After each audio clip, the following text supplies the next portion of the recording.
We've been top screen enough. We've been top screen enough. We can get into this. We were just discussing some of our topics here, and we decided that's probably good to get live here. Hello, everybody. Welcome to Discussing Tabletop. I'll throw the docket in here and pin it. Didn't do that yet. So people can check that. Yeah, it did. Oh, it did. Let's see. Sometimes I have to pin stuff. Did for me. It did seem to work then. I did notice. Anyway, it's the last day of November. Are you ready for December? No. I'm not. It's getting cold again, and I hate cold. I hate it so much. I like the cold. That's not why I hate December. I hate it because it's probably the busiest season of my work. That sucks. Yeah. I'm the one who's in charge of all the Christmas stuff. I'm looking at the supposed temperatures, and I'm not looking forward to Friday, because that's my current planned PAX Unplugged day, is Friday. I mean, to be fair, I live in California, so I really like the weather in winter because it's the one time it's not stupid hot. Yeah, it's 32, or 33 is the expected high temperature on Friday. Mm-hmm. And there will probably be lines outside. Yeah. Anyway, we'll see. Temperature.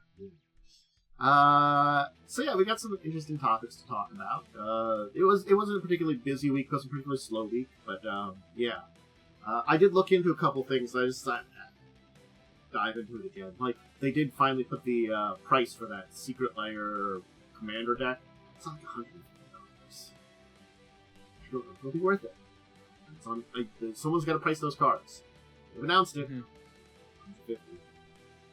Maybe it'll break it. Why don't we just dive into our topics? Yeah, let's just go. So the first thing here is, I remember to make sure this is not full screen. Keep doing it. We have the fact that we're getting the Free League Press's version of their Lord of the Rings game, that's the 5e version, up on D&D Beyond. Which I it makes sense. It's the thing that they have the two Lord of the Rings systems. Yes. Yeah, they have the one ring system, which is their own system, and then the Lord of the Rings role-playing, which is the 5e thing. Yep. I'm 95% sure that's the correct direction for that one.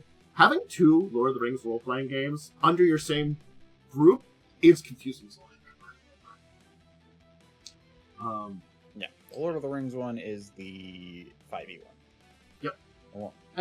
It's going to be up on D&D Beyond. I mean, it's an interesting... It makes sense, but it is also an interesting thing to do. I guess it's our getting good partnership deals, honestly, put their stuff up there, too. Yes. Again, because we've been seeing more of it, and I think no one's really going to discuss it because they probably can't discuss it. But I'm going to assume that all the old, from the years ago when we were hearing the possible deals and they did not sound good, I'm going to assume we've reached the point in time where Wizards is offering good deals finally for getting their stuff up on D&D Beyond. Because if you don't remember, during the OGL debacle, we saw some of the deals and stuff that they were going to be putting up for people putting their stuff up on D&D Beyond, and it was very much so like, you're giving us ownership of all your stuff. Yeah, okay, I remember that now, yeah. Yeah. Let's be real. That still is probably... Okay, just knowing how things work, that's probably still going on, and they just have a different deal with this group because they're a bigger group and can afford alterations. Yeah, it's probably group by group basis, It's more like there's a standard for anyone who's too lowly to be able to pay them extra, and then there's the people who can. Got a ding for a snack, so that might be a little loud.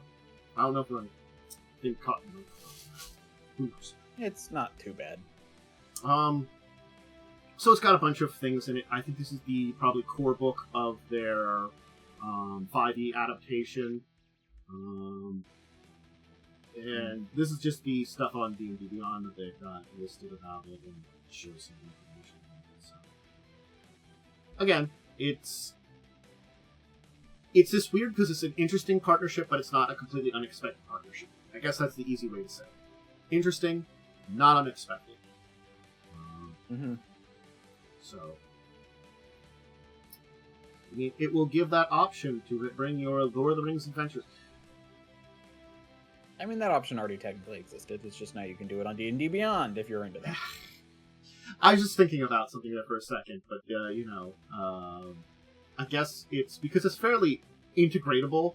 I see just from the digital content they talk about callings, equivalent to classes, cultures, rewards, traits from proper gear, virtues, which are equivalent to feats, monsters, setting guide, patrons, and some other new rules and stuff too. Including Gandalf. Yeah, Gandalf's like, I guess I can help you out. What is it that you need? Oh, looking for legendary artifact 27B. Are you sure you're not looking for 27C? I know where that one is. No? B? Damn, I mean, shoot. I'll have to help you out with that. Go that direction. You have been assisted in this direction. Congratulations. You get the Gandalf stamp of approval. Okay. Well, apparently the patron system is a whole, like, separate system now. That's, like, like, just the people who are, like, you can interact with the people who are, like, a part of the thing. Like Bilbo, Gandalf, and Tom Bombadil. It's important people of the setting that can, give you, I guess, advice and assistance, kind of, or maybe they're the people that set you on your quest. Because I can suddenly see that as, like, your characters that are probably not, like... In a Lord of the Rings game, you are not the Fellowship, but you could be one of those other groups that are, like, having things, because they intersect other people who end up being important characters. You're one of those guys. You're helping out, I can never remember any names of any characters, Aragorn. You ended up assisting Aragorn with something when you meet with them in Rivendell. Rivendell. I was gonna do Riverdale. Look, this is why I don't improvise stuff with names, because names are my worst thing for remembering. You know what? From reading your setting guide, yes, I agree. I do so much trying to remember the names that I wrote down. And I'm like, did I spell the thing that I wrote down correctly? And sometimes I'm like... I mean, I have made fun of the names on your, for your setting already several times on my stream, as I've been working on stuff for. Have you noticed there is actually supposed to be a thing for the naming in them? Yes. Like the World Lands is supposed to be Wild Lands. World Larns. Yes, that is specifically something with human culture. That they do that thing with a lot of names. That was on purpose. I know it was on purpose, but I'm just like, it's a little silly part of their culture, but it's a part of human culture. Humans. You name things weird. I did that on purpose. Of course. So. I mean, we also, humans are the people who named Hill. Yes! Lochmere Lake, one of my favorite, places. Mm-hmm. If you don't know, those are two terms for lake, so it's lake when translated. Loch and Mere, just lakes. Anyway, so, Middle Republic... There's a whole video about, Torpenhow Hill, so you can go and watch that. The amount of places that are like Street Road or Avenue Boulevard or stuff like that, I'm like, why are you doing this? We're idiots. Anyway, you really are. Again, it's cool. If you use D&D Beyond, it's another source for you to have, and it's just something else to add extra on it. So they've been able to integrate it well, so thumbs up to them.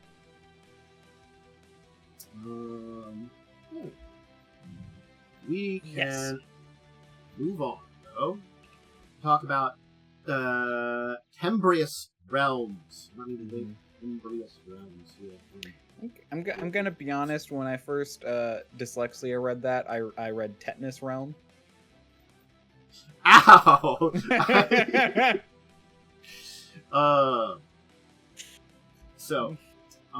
Gabrielle Baker was the developer and did the entire development here. But a system that is community-driven, flexible, creative, adaptive for the games and such. It is meant to be very collaborative. It's a classless system with point-based attributes. It is built for things for doing like cross-campaign characters.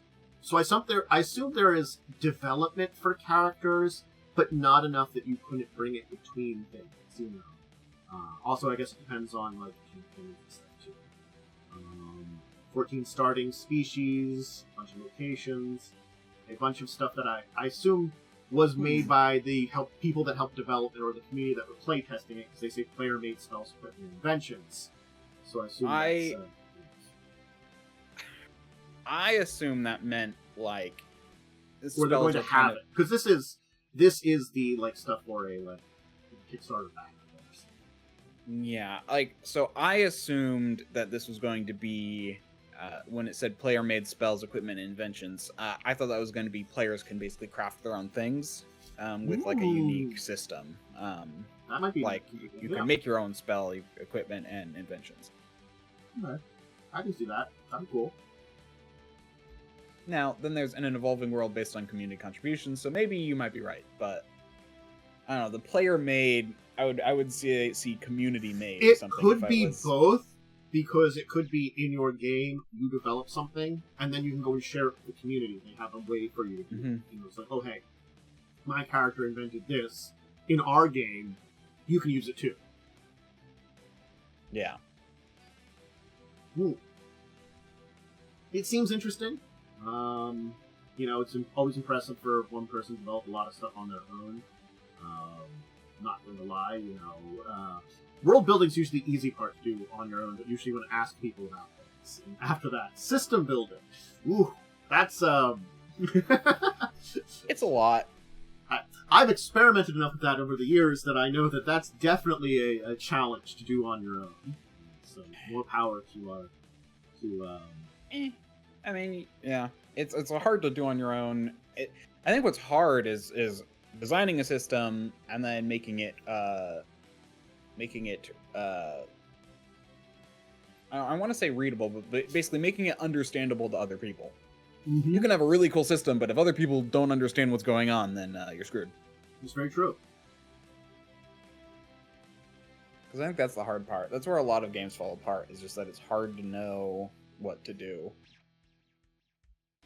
I mean, I do like some of the ideas here. I'm curious as to how well they're executed, like the characters switching campaigns, switching the game master, as I mentioned, should be something that's built into the game of doing the system. So I'm just curious on that. Because I mean, Fun fact, Ars Magica actually has that. Ooh. You're supposed to switch the game master. Oh, I've done that in campaigns and stuff too, and it can work too for like different campaign arcs who have a different person in charge of it, and you do your arc to a completed beat kind of thing, but the next person could build off of beats that you had there and connect them up, but that'd be up to them, Yeah. But yeah, it's usually there's like a domain or a base of operation. This is the easiest way to do it, is a domain or base of operations that everyone returns to. And then like you go out on adventures, and whoever's not, and the one who's not with you is the GM. Yeah. That's a way to do it. That's the way I would do it if I ever did this. Yeah. So it's got some interesting ideas, but again, it's one of those things that like I would really like to see the mechanics on paper. Good deal. So saying this is a lot to promise. Perhaps if they have something like a quick start or like some kind of like little guide to some basic rules, once they come out onto whatever Kickstarter, backer kit, etc. type thing they're doing, crowdfunding, I'd be curious to see it. So it looks neat. I just hope we can hear more about it.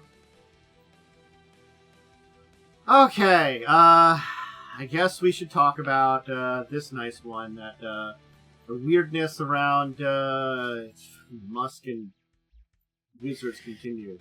I'll put that one out. That was the last one from yesterday, because apparently there's Hasbro's stock prices surged up after this entire thing. Yes, I did hear about that.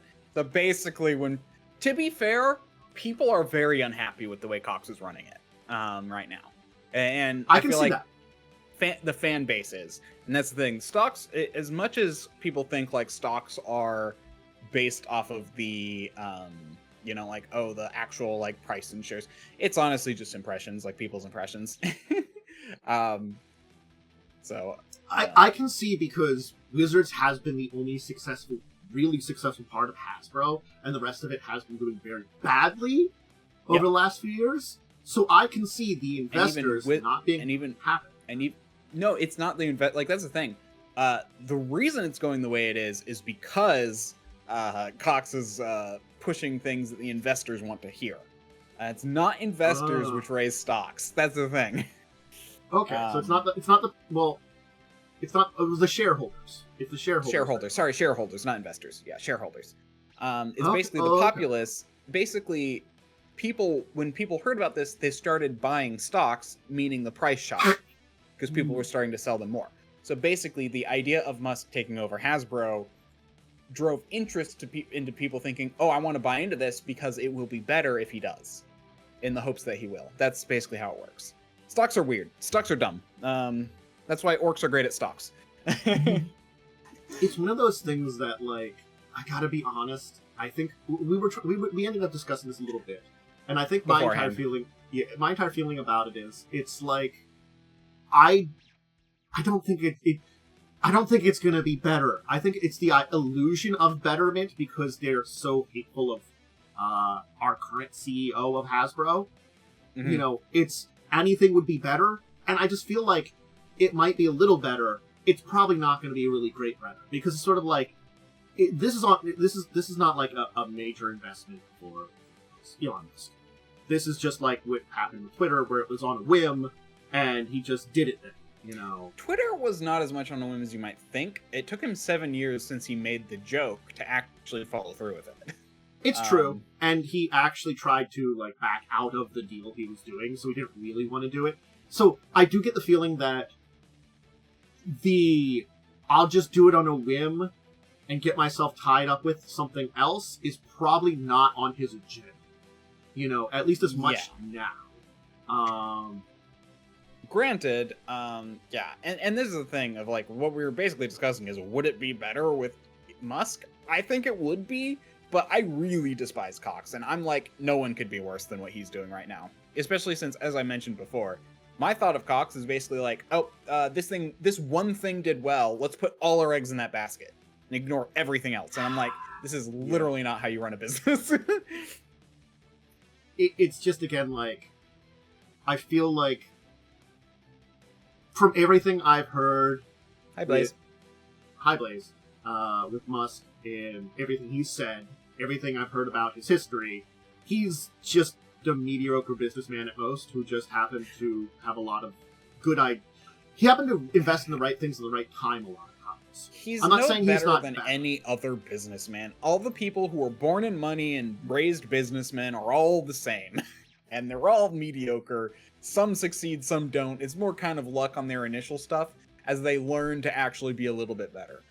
I actually, that makes sense then too a lot. He had a lot of really good luck. You know, SpaceX, I think I said SpaceX replacing a lot of stuff that NASA needed to replace at that time was great for them. Tesla being a really great idea, getting into the electric cars and stuff, that was a great initial investment. That was something that people wanted. It's the perfect time to get into it. Those were two really big, great investments that earned him a lot of money. Yeah. More than a lot of the money he already had. Yeah, because if you want to know how you start learning to be a good businessman in America right now, it's you're born with money, and your parents bail you out after the first 50 bad ideas you have, until finally something works, but those who learn during those 50 bad mistakes are, better off, but will actually move forward. And that's the real thing, is that yes, he learned to finagle good deals, but there's also a lot of luck involved. Honestly, anything that's like stocks and business has luck. So, but honestly, the way you become a good businessman is have parents with enough money to where you can blow like, major chunks learning how to do business. Again, like, it's the mess with Twitter/X is probably not the best thing there, because I feel like social media in general is a place where people lash out and get angry a lot. Yeah. And having control over that is a really terrible idea, because it means you lash out and get angry a lot, and it reflects the company. Yeah, I mean, I think he's, and that's the thing is, like, looking at it, I think he's running Twitter very poorly. I think he definitely made a mistake in buying it. I do, like, I mean, it's funny, because, like, I did kind of agree with some of the principles which people got mad at, which led to him buying it. But also, like, because even though I disliked how Trump was using Twitter, I'm like, they banned an active president, and I'm like, I don't know, that just felt off to me. Well, I think it's the reason they ended up banning him is some of the stuff he said was the kind of things that it was bordering on that. It was instigating some of the riots and stuff. Yeah, it was bordering on that stuff that would be like, if you yell it in a movie theater, you get in trouble. You can't yell fire when there's no fire in a movie theater. That's illegal. It was bordering that. Yeah. It was getting close to that kind of stuff, and they're like, hey, And the thing is, he didn't listen to stop, and then they had to, like, it's a bad slope, and it is a problem there, but it's the kind of thing that it is a nuanced thing, because we do want speech. So I agree. Yeah. It's a huge problem. It was a problem. It was not an easy decision, but like, I remember that was a big decision. Musk getting involved was just like, he didn't really need to. It didn't really help at all. I agree. And Twitter is worse off with him in the lead. I'm not gonna... It's just like, I can understand what happened, because basically what led to him buying it in a way is Twitter stocks did crash a lot after a lot of that debacle related to the president. I think there were a lot of other things too. It's not just that. But that didn't help. And then it lowered the price enough to where Elon Musk was like, yoink.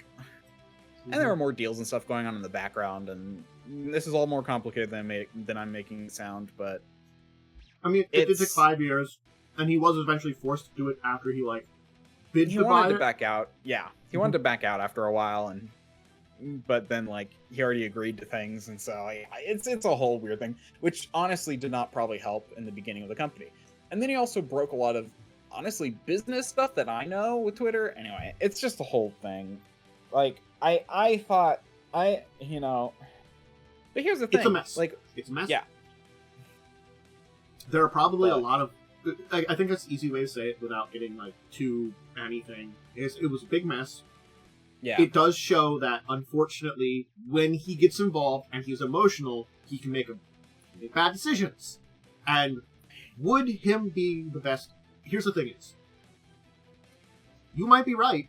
It might be better than our current head of Hasbro as it is. Yeah, and that's my end point. I don't know. I would say, yeah, that's an opinion. Honestly, I'll let him.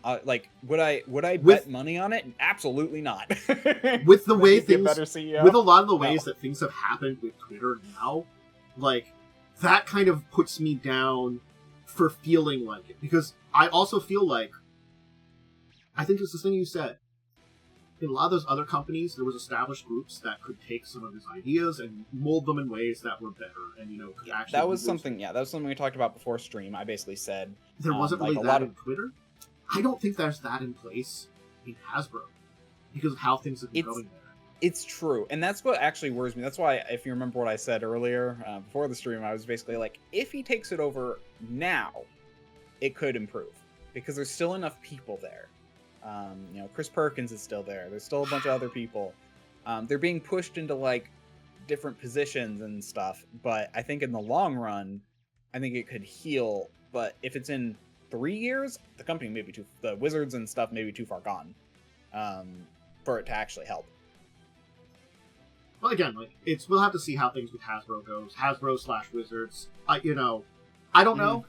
I would just rather than, like, just go back to what you're doing, Elon. Just stay out of this thing here. I don't like big companies with large IPs that have a lot of things people love in them being used as being used in fights among children. Yep. That's a good way to put it. I agree with that, where it's all like, please stop like trying to make things like literally it's like, oh, I don't like the way you're doing it, I'm gonna take that from you.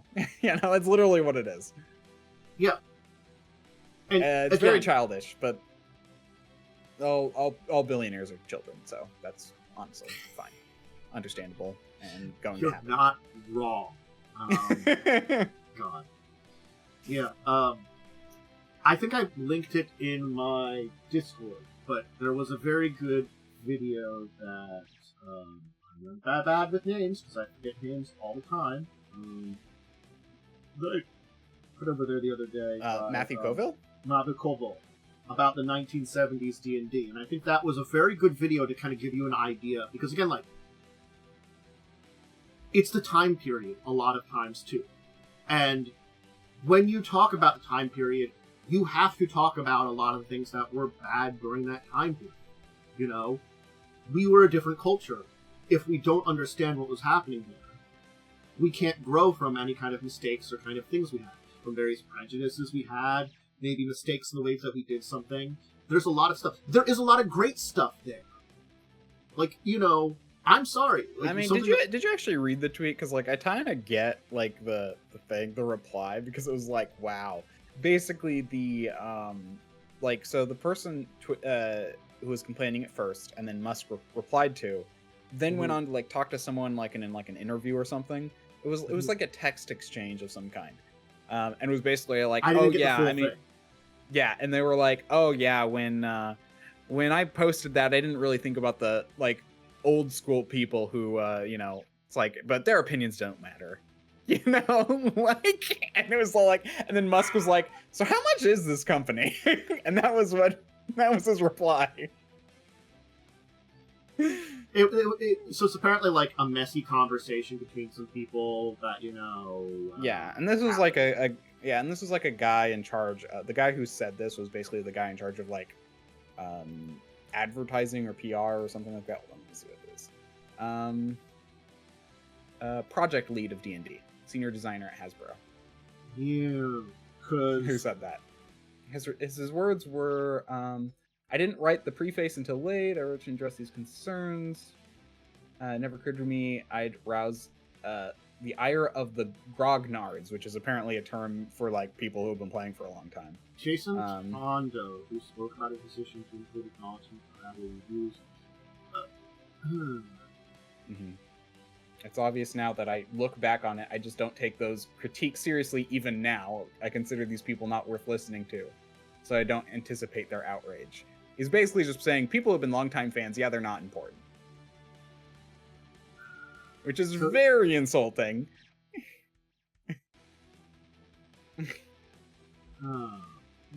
So, yeah. Because they say, like, because I'm reading the one article here, and it's like, it was Ian Miles Chong, who's the person, and then it was he Jason posted Trondo, the designer, who did speak of the decision to acknowledgement of outdated views within early versions of D&D. But I guess they got into an argument about it that was kind of like a stupid argument. Yes, it sounds like. So basically, I think this was in, what was it? Like, I don't even see, like, what this was on. I'm trying to figure out what that, is that Twitter? I think that's Twitter, yeah. But, so it's deeper in the replies of the argument. And he basically, Jason Trondo basically insulted a bunch of people. And, like, I've read word for word what it was. Like, I didn't, predict until late.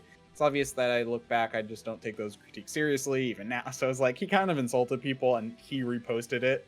And then Elon Musk was like, oh, so how much is Hasbro? And I'm going to be honest, he did actually basically post the same exact question about Twitter. So, like, so how much is Twitter worth? Back before he got wrapped up. So that's why people are taking it seriously when he said it, because he did act on that. But, yeah. So much for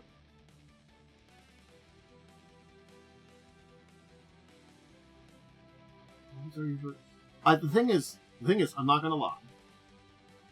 Matt Koval's video does say something about people that started it.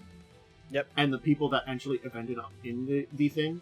In the 1970s, it was a very adult game. Like, pulp culture adult game. Like, heavy metal adult game. You know, the D&D we know now was very different in those early ages. So, you know, and the fact is... Oh, and he liked and Matt Koval liked the book, and I trust the guy. He's a really down-to-earth guy. Yeah. Like, so, like, the book's probably fine. The thing is just, like, it's just been this weird back and forth, and the people at D&D, I felt like, just weren't handling it well. And that's honestly where Elon Musk came in and was all like, sure. Like, I'm looking at this one thing here that was, like, I linked back through, like, several passages where someone was, like, was like annoyed at this and was pointing it out and being like, see, you know, and I'm like, this is just dumb, you know. Yes. The way that it started out with like, yeah, the passage basically says like it was a group of people that you would expect to be, and they weren't completely culturally sensitive or knowing about other things. The original people that started with that were kind of the target audience, and it grew to something a lot bigger and became much more changed and evolved very quickly, you know. Mm-hmm. And it wasn't. This is dumb. This entire thing is dumb. I'm just going to say that it's dumb. This is the dumbest thing I've heard in quite a while. I can't believe this is this dumb. Mm-hmm. I'm like, so what? God, you know what? People getting angry about just random shit just is getting me, like, upset. And I'm like, just stop it. Just stop it. You should just do what I do and just expect people to be dumb, and when they're not dumb, then you're, like, pleasantly surprised. That's how I react to life. It might be better that way. That's why I'm just like, yeah, okay. Someone acting exactly as expected. I think this is like some people that I guess feel that they were pointed at making a molehill out of a mountain out of a molehill, kind of feels like, and whatever. I look through that forward and I'm like, yeah, it's fine. I don't see any issues with it. It doesn't feel like it presents us the case of information as it would have been during that time period, and just talks about like this is the direction basically. The preface is just basically saying, just remember that, take this with a grain of salt. I felt like this is what the preface was. Yeah. You know, like, it's not like they were a product of their time. We have learned, you know, like, that's probably a better way to have said it. It basically wanted to say that without, like, pointing fingers, I think, is what it wanted to do. Yeah. It wanted to keep it very open because they didn't want to insult any of the people with the way it was written. Yeah, but now they insulted someone for being so non-insulting. And then Elon Musk replied to that, and then that started something apparently, which then eventually led to the head developer guy saying something which was kind of insulting, and then Musk responding with, maybe I should buy your company. Well, yeah. Which is why I'm like, is this going anywhere? Who knows? Honestly, I'm like, can't be much worse than Cox right now, but so I don't care. Worst case, they sell Wizards to Games Workshop. That's probably the worst case scenario.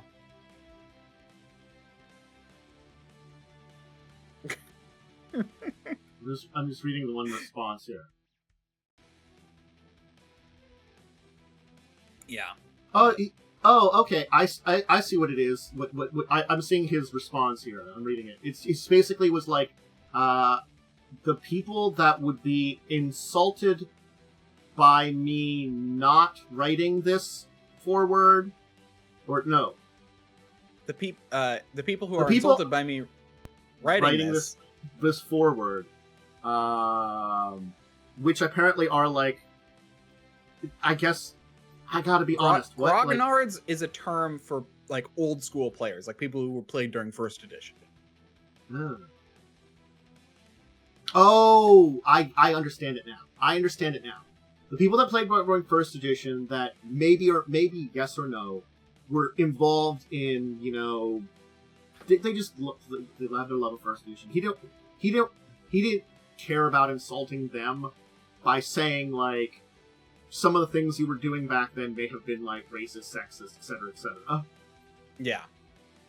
But he was in my opinion, he was very insulting with the way he went about saying it, using even a kind of derogatory welcome, term. Momo. Thank you for joining. What the hell is being discussed?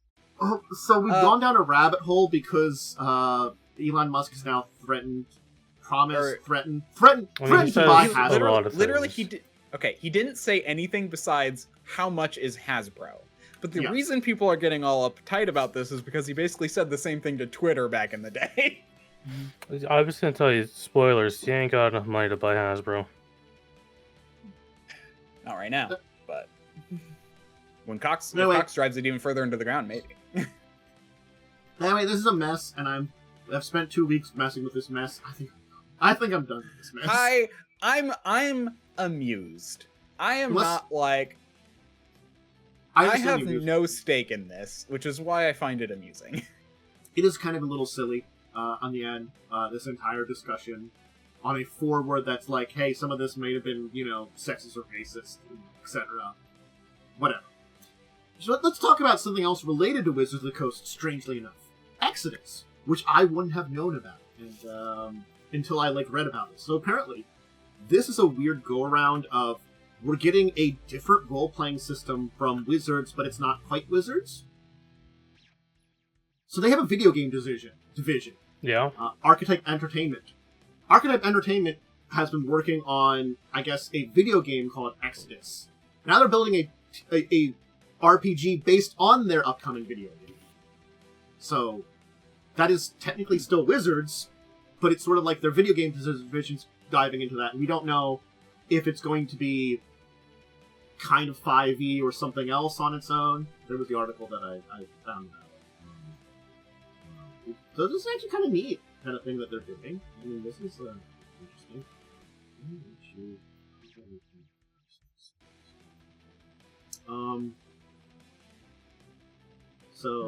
Yeah. The website does not link for me. Well, that's fine. So again, I know nothing about their video game at all. Do I know this game? Interesting. So I'm just looking at the guy who is the lead designer. Yeah, the lead. It doesn't head of studio is actually worked on the original Mass Effect and gonna guess Baldur's Gate 2. It's not the 1991 hit classic Exodus on the Nintendo Entertainment System by Color Dreams through its Wisdom Tree label in 1991. Here's the link to their site. It's they call it AAA science fiction action adventure role-playing game from Archetype I'm Entertainment. gonna be real. That one tells me nothing. Two, I think you could squeeze a few more buzzwords in there. I was thinking the exact I think you can squeeze thing. a few more in there, Apparently we're getting an actual pure sci-fi RPG based on this, then? The game isn't even out, though. Well, no, there's apparently... So the article says that announced to publish the new rulebook on Exodus's website earlier Wizards announced plans to publish the new rulebook on Exodus' website. So there's going to be a rulebook, supposedly. So, are they gonna? Yeah, I mean, honestly, I feel like Exodus Travelers kind of a new 5e third-party supplement called Odyssey of the Dragonlands. Who created Exodus was previously designed. Okay, so the person who worked on Exodus, the handbook version of it, did some other stuff prior to joining Wizards and Arcanum with Arcanum World or Archetype with Arcanum Worlds, which was 5e based. So, okay, so they talk about this. Okay, without the buzzwords, Exodus is a new sci-fi video game which deals with human space colonists fighting against the antagonist descendants of humanity known as Celestials. I'm gonna be real. I'm looking at the preview screenshots. this is perhaps the most generic you could get in terms of visuals. I mean, like, I'm not gonna be like, okay, there is make what you want to make, but come on, man. Okay, I do want to say there are two which are neat, which are like show creatures. But yes, I agree. Most of the other ones are pretty generic. It's like, man, I've seen this a billion times. It's like generic fantasy landscape, generic fantasy shit, or sci-fi shit, generic. Yeah. But there's one that's like, oh, there's like a weird creature. And that one's cool. This is just a Halo 4 guy. Apparently, like, weird time dilation space travel is why there's humans and futuristic humans that are trying to conquer the galaxy. I don't know. I'm just confused about, like, so is this going to be... They mentioned, like, a rule book, so there's going to be a game based around this. Is this, like, Wizards actually branching out to something other than D&D and making a new game? Is this game only for the video game? Is this... I'm very confused. I just want to know what the product is. No, same. Like that's what is your product? There's what are gonna you be a video selling? game. Yeah, and they're not very clear. It's this weird thing that, like, they've got the website here for the video game. You know some basics of it. You can read up some lore and stuff about it. And while they're working on this video game, they're like, oh yeah, here's also a TTRPG based on it. Yes. No, I know. But I'm just like, is this owned by Wizards? Owned by Arcanum? Which, I mean, I guess is like kind of similar. Owned by Archetype, which Archetype is sorry. Wizards. Yes. Yeah. So, yeah. They're doing both of them, I guess. They've got someone I'm guessing they hired on James Olin, because James Olin could help, because it is supposed to be a TTRPG. It's supposed to be an RPG space adventure, so probably was hired on for helping with some of, like, the ideas behind some of the RPG mechanics. Yes, you have programmers implementing it, but, like, you know, you'll maybe have, like, character sheets, stats, that kind of thing in an RPG, and having someone that is a developer could help with that. And while they were working on this, they were like, hey, I can make a actual TTRPG version of this, if you want. And they're like, sure? Mm-hmm. Yeah. But yeah, no, actually, this guy, honestly, I like this guy. He helped work on the original Baldur's Gate 2, Neverwinter Nights, Star Wars Knights of the Old Republic, Dragon Age Origins, but none of the other ones after that. And this guy's got pedigree behind him, yeah. So he's got stuff behind him. There's some few I haven't heard of, but I feel like I've heard of Shattered Steel, but I don't know what it is. Shattered Steel is an ancient mech game. Yeah, I mean, it was 1996. So I don't think it's that good, if I'm remembering right. Anyway, but he helped work on that. Oh, hell yeah. He helped on the best BioWare game, Anthem. Everyone's favorite. Yep. The game that killed BioWare. So, December 11th, you can get the Exodus Traveler's Handbook. Wait, Anthem killed BioWare? Anthem, like, caused pretty much all of BioWare's veteran talent to just be like, I'm done. Interesting. Mm-hmm. Well, he left immediately after that. Huge brain drain. A lot of people did. So that's, honestly, that's almost a good sign, because that means he was probably one of the people who left because BioWare was going downhill, which actually gives him some credit in my book. It's all that BioWare magic, baby. Yeah, I can see that apparently, like, we had the video announcement last year. So, we don't know how far... Again, video games take years to make. We don't know how far Exodus is. We don't know much about that. But we're getting a TTRPG based on it, so... Yep. Maybe it'll be cool. Dope. Video games take years to make unless you're Silksong, in which it's decades. Game's never coming out. One day, Silksong. Every time someone complains about Silksong being delayed, it gets delayed another year. It's gotten... My favorite thing is it's gotten so bad that game companies under, like, when they do a big press thing, they have to have a tweet under that being like, Silksong will not be announced at this showcase. Yes. People want it so bad. I want it. I only played Hollow Knight like this last year, and I'm like, I can see why people really want Silksong. It was very good. But again, it just could be small team taking a long time. You know. Oh, I mean, yeah, the team behind Hollow Knight's very, very not very big. Yeah, it's like 6 people. So I think it's like a hand-drawn video game. Yeah. Yes, So, like all the assets assets are hand-drawn. Yeah. No, it's a very small team, and they're doing like they're basically trying to do all of Hollow Knight with all the expansions, and then also like build on for more expansion. Be like prepared for more expansions. Like, it's a big project.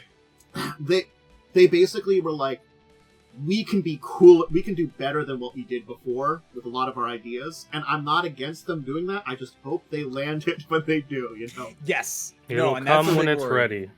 Mm-hmm. And to be fair, I'd rather a game be done when it's ready than rushed. Yep. So, we might be getting Digital Commander in the future because Chris Cox is interested in it. Hey, Chris Cox, we're talking about him. Look, so if he can get a functional version of Commander on like a digital storefront, you know, a decent amount will be forgiven, but not all of it. I mean, like, reading up on like some other things that people talk about this a little bit, there is some misgivings about it just because of how things have gone with Arena and stuff like that. Certainly D&D Beyond has been a mixed bag just because of, well, less because of D&D Beyond, more of OGL debacle and stuff like that, but giving people pause with a lot of stuff. And I'm not gonna lie, Arena, I played a little bit of it and I decided, no, let's not. It's fine if you like 1v1. Yeah. That's basically where I kind of was. 1v1 is the worst way to play Magic the Gathering. And man, I was really not inspired to continue it when, like, you know, things like Pokemon and other TCGs give you redeem cards that you can get digital versions of your pack of cards in their digital stuff. That's a neat idea. I didn't know that was a thing. Yes. All the Pokemon cards have a little thing in the back. You can get your Pokemon cards digitally too, so you can play with both. You don't have to buy. It's like that's why like it was kind of sucked. But Magic Online, the original Magic format, if you completed a set of cards, you could send away for a complete set of cards. If you completed a set, so like I completed, let's say, all of the Age-Old Alliances set, and it was not easy to do, but people did it. You went through this entire process, it would take months, you know, this entire thing, and you would lose all your cards on Magic Online, but you get physical copies of them. It was cool. That was at least connecting physical and digital, and that's why I'm like, oh hey, when I have a pack of cards, I can also have it digitally, where in Arena, it's just like, well, I have all these cards that I have for Arena, and just some more Arena. It's also why I don't feel like I would... The amount of stuff you'd have to like either grind or spend money on, it was just like, nah, you know what? Nope, I'm not gonna dive in Arena anymore. I stopped by and was like, no. But yeah. Again, that's also like one of those things that I'm like a little hesitant on Commander, because it's the unfortunate thing that Commander is one that requires much more of a heavy collection than something like Arena. Arena oftentimes hits on Standard, and that does kind of rotate. Yes, there are some formats in there that are thing, but a lot of Standard decks that are well built are built upon, honestly, a mixed bag of cards. What I mean by that is there are usually a bunch of commons, uncommons, other than just rares and mythic rares, which can help build decks in Standard and make them work. A good Commander deck could possibly have some of those cards, but it's going to be much rarer, especially if you're building something that would be more, you know, much more than just casual, you know. And the fact is, if I'm buying packs of cards, duplicates hurt me more than in Standard, because Standard, I can have 4 of a kind in a deck. In Commander, I can have 1 of a kind. So I have a lot of questions about the digital format and how they do it. The idea of playing it, cool, is it going, and you know, and it's going to be separate from Arena. So you're not using your Arena cards already? Because like I would say, like if you would start it with using the Arena cards where people have already been collecting, okay, great for them. I have so many questions about it that like you don't answer by them just testing something. But it's not necessarily bad. I just want them to, like, you know, tell us more, maybe, so that we know that they're not screwing it up. No, yeah, they probably are. Chris Cox is involved. I mean, honestly, at this point, it's Wizards. Mm-hmm. people will play it and they will complain, but they'll still play it, just like with Arena. It's true. So,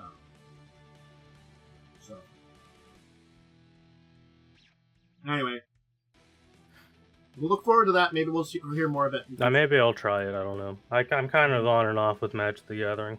I will look forward to nothing, as I previously explained. I might test it like I did Arena. I might test it and be like, this is the thing. Let's step away. I don't have a bone of hype in my body. So, Warhammer. I've got both the link you had from last week plus a different one I found for something from Age of Sigmar. Yeah, there's an Age of Sigmar thing, but that's Age of Sigmar, which admittedly has the nicer looking miniatures, but I don't care about it. Well, I'll just link the thing for that, for their box. I will look at the Age of Sigmar link. Is fantasy, right? Age of Sigmar is the fantasy one. Yeah. I remember. Which I have zero stake in personally, even though I've heard it's decent. This is like a box set for looks like, I guess, fantasy orcs. Yeah, it's Get Mob as orcs. Okay. The green skins, as they're called. So there's another fantasy, at least. Yeah. So it's like a new army set for that that they're pre-ordering. I'm assuming. Yeah, it's probably just an army box. Anyway, so there was a back to shitload of 40k announcements that I forgot to talk about last week. Like a lot. Okay. First off, the Astra Militarum, which is the Guard, their codex is finally coming out next year. Which means Guard will finally have rules in 10th edition. I'm shocked it took this long, as Guard is consistently like the most popular army people play. Okay. People like their normal dudes. So that's an interesting one that they took them this long to get. A million cheap dudes, which also sounds like it'd make a lot of money. We love it when we love our men who get shoved into the mulchy meat grinder to become mulch for the fields. I think I saw a meme that was all like, this thing shows that it can delay this crazy. This thing can kill 5 guards a turn, and it's like me knowing that I only have to delay kill 30 guards to delay it for 6 turns. Because I play Chaos as well. I'm Chaos pilled recently, thanks to some of the books. I had a dude named Karn the Betrayer, and I remember fighting some guards and just killing 3 squadrons in one turn because Karn is fucking overpowered. But 3 squadrons of Imperial guards are 3 squadrons of some dudes. It's not worth that many points. Yeah, that's what I understand about the guards, is that it's just it's literally just a million dudes. But so the thing they do with the Astra Militarum Codex is they always flavor it around a guard corps. And this edition is the Death Corps of Krieg, which are the gas mask guys who like 3 things: bayonet charges, huge artillery pieces, and digging trenches. Yeah, I always see them in the dig trench memes. People, I think these guys are the second most popular regiment lore-wise, because they're just digging. It's digging trenches. Yeah, dying in the thousands.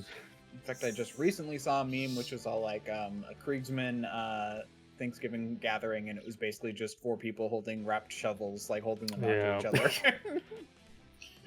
We got a bunch of beautiful Krieg minis that were announced. Yeah, that's one of these announcements. They're so good looking. They are.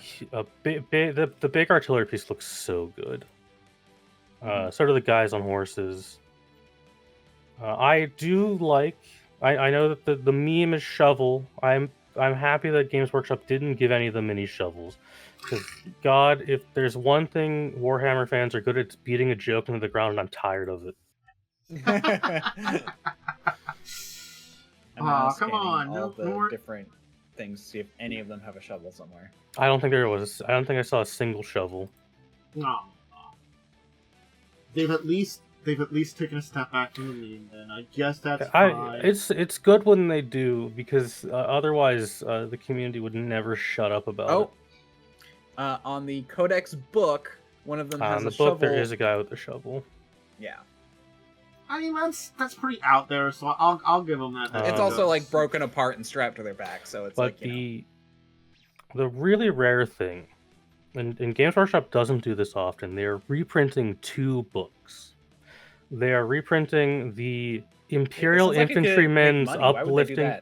So they're reprinting 2 novelty books, which I'm probably gonna buy them because currently to get these it's like $2,000, and they're very fun little like physical pieces of in-universe propaganda. The Infantryman's Uplifting Primer, which is standard issue to all guards. It is so useless in universe because it says things like, humans are superior to orcs in every way. Do not be afraid when one charges you, for it is weak against the might of the Imperium, and an orc is like fucking 8 foot tall and will rip your arms off with 0 effort. So they're reprinting these, which one is like the funny haha, it's the propaganda book, but the other I believe is just a big technical book on guard weaponry. Ooh. Which I'm very into because I like logistics and knowing about such things. Also, like, I feel like I know someone who has an original copy of the Uplifting Primer. It legit does feel like a 40k item just dropped into Earth because, well, it has Games Workshop's publishing information. It has that really tiny, and then above that, it has the in-universe publishing on Terra from the Astra Militarum organization that made the book. So they went to great lengths to make it feel like an actual real thing, which I love when companies do that. Sounds funny. And it also means I don't have to pay $1,500 for a book. Yeah, you were talking about how some of these like reprints. Dude, some of the books, these without reprints, can be very expensive. Some of the Horus Heresy books are legit like $5,000 for a physical copy. They just don't print them anymore. They're just like, yeah, we printed them once, we don't need to ever again. So pirate, got it. Pretty much pirate or get the audiobook, which is like $10. Okay, better. The audiobooks are very high quality. I do recommend the audiobook. Also, it's nice because there's a lot of stuff in Warhammer that if you just look at it, you're not really going to know how to pronounce that word. So it's good when someone tells you how to pronounce it. I mean, I've learned from audiobooks that I'm not sure those people know how to pronounce it either. Oh god, no. Some of the orc books have some really bad mispronunciation of orc names. But orc names are like ridiculous, so I don't think you can hold that against them. Yeah, like I was listening to a book that had to change like authors or change voice actors between books for reasons, and I'm like, and the way they like pronounce things differently, I'm like, apparently it's not like a set way to pronounce things. No. Yeah. But that's the Warhammer announcements. I think there were more, but I didn't read anything more because I'm lazy. Quite honestly. Understandable. Like Warhammer puts out a new thing every day, and I can't be bothered. It's one of those problems. Is like, certainly speaking, I would like to expand the stuff I talk about sometimes, but I never know between like Warhammer, because they have a lot of announcements. What are the ones that I should generally talk about? when a codex is announced, that's a good one to talk about because that's core rules. Okay. So codexes are big things. Yeah. Codex are like the big rule books. Army boxes are kind of whatever. There's just more minis. They don't usually come with new rules or anything. Yeah. The big thing here was we have a release date for the Astra Militarum Codex, which is coming next year. I also get a little bit of that when it comes to like other CCGs, because I'm like, what's an interesting thing to talk about beyond, magic? I should look into Yu-Gi-Oh! I know enough about Yu-Gi-Oh! To where it's like I could probably like learn and tell you again after. It's just you can say like there's something interesting happening in Yu-Gi-Oh! That we should talk about. It's sort of same with like like Pokemon CCG is a big one, or like there's some other CCGs which are pretty big out there that I just don't know sometimes what's the biggest thing to talk about. Unfortunately, this is gonna sound like a joke, and you have to bear with me. Unironically, a really good site for like just a big collection of Warhammer news is a group called Goonhammer, which I'm aware what goon means now. This website was made before it got that term, but they cover a lot of Warhammer related stuff, and that's usually my go-to for like, hey, what's getting released recently.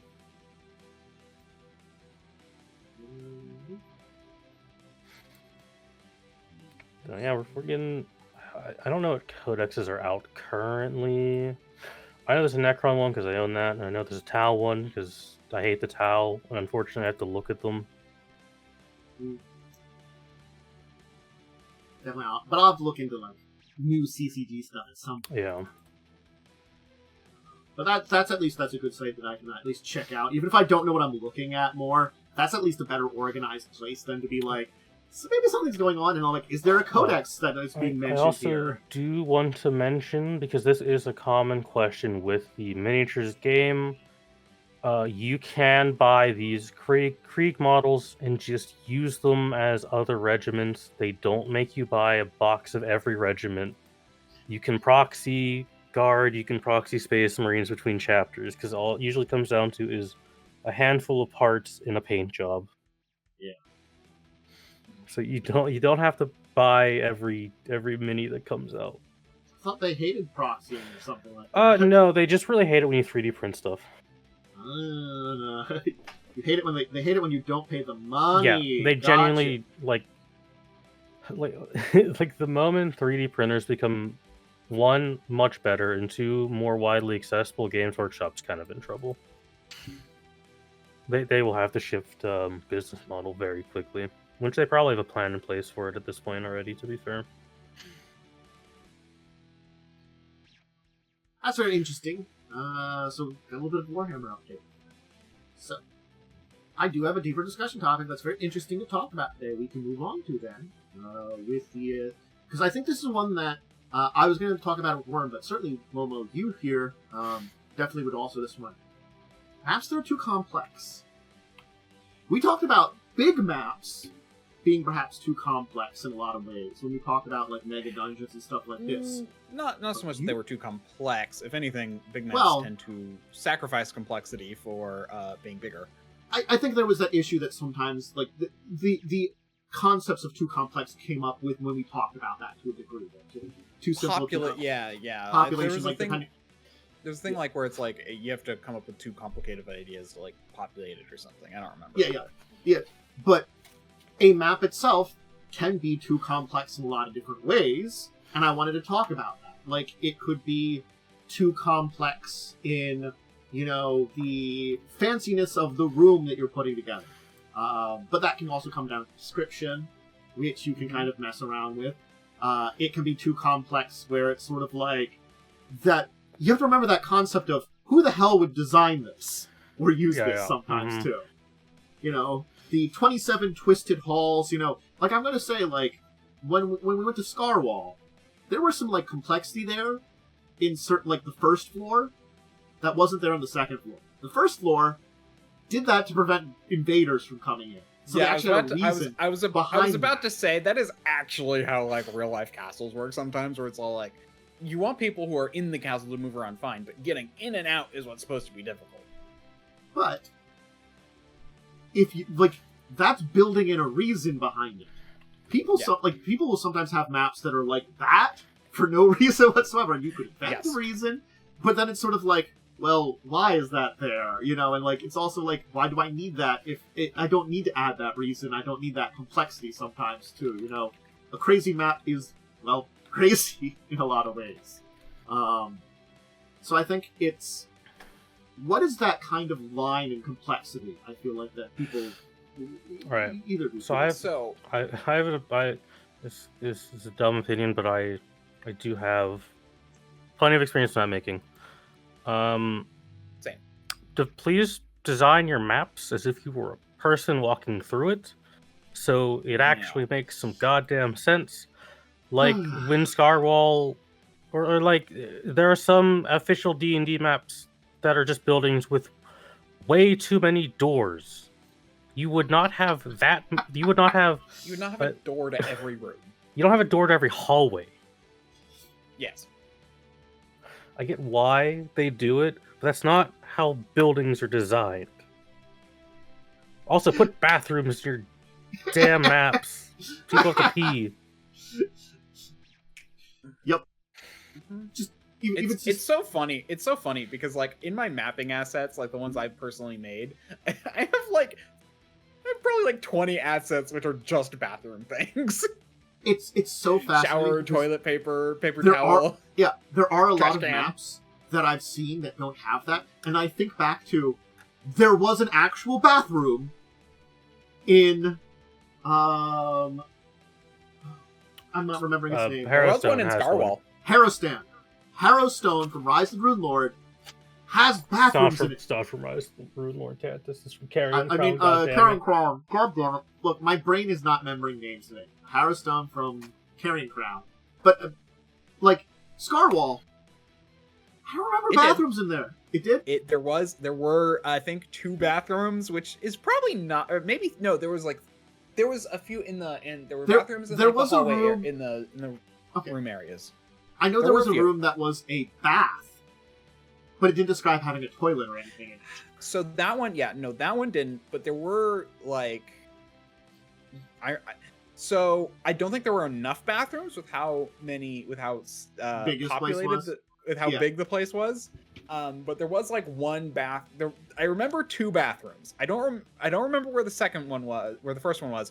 But the second one was, because it was probably a lot earlier. The second one was a little tiny bathroom on between one of the spikes of the Star Tower that just had a door there.